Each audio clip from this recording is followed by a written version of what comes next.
Good morning. Ito yung guys ng bako na yun. Yan. Maganda. Tapos yun. Dito ako sa gilid ng bakon magayon. Ayan, nakapunta na yan sila dito. Paulo, ayan, shout out dyan. Si Ching, ayan. Tapos ito yung gilid niya, oh guys. Yan ang gilid niya, guys. Oh, yan yung mga papunta doon sa kabilang isla. Ayan, oh, pakita natin. Ayan. Kaso medyo maalon, kaya yun. Ang lawak, 'di ba? Tapos doon yung ginaisdaan namin, doon sa gilid, doon sa kabila.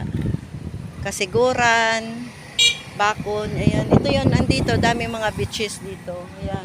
Ayan, ang ganda, guys, oh. Yeah.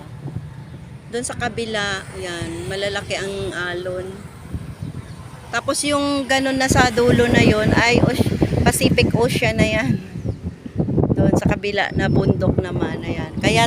Kaya pag nagbagyo talaga, siya, prone siya ng daanan siya talaga ng bagyo dito. Kaya yun. Pero safe naman mga tao kahit na ganito lang, hindi naman lagi ang natin, 'di ba, sakuna, ayan. Yan, 'di ba? Super ganda. Tapos ang kabila naman bundok, ayan, 'di ba? Oh, saan ka pa? Ayan. Kaya ano pa? Ayan, oh, 'di ba, ganda. Ganda ng view talaga. Payapa talaga ang buhay pag ganito.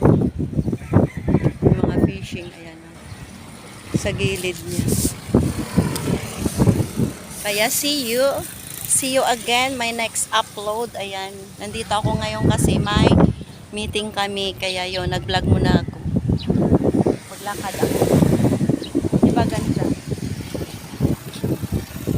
Natural yung bundok na yan, guys, oh. Pero parang tingin mo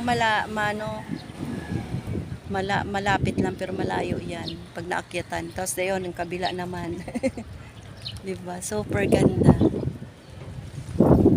Ayan. Okay na, bye-bye na. See you next upload ko, guys. Ayan, oh. Ito yung harapan niya. Ayan ang harapan niya, guys. Diba?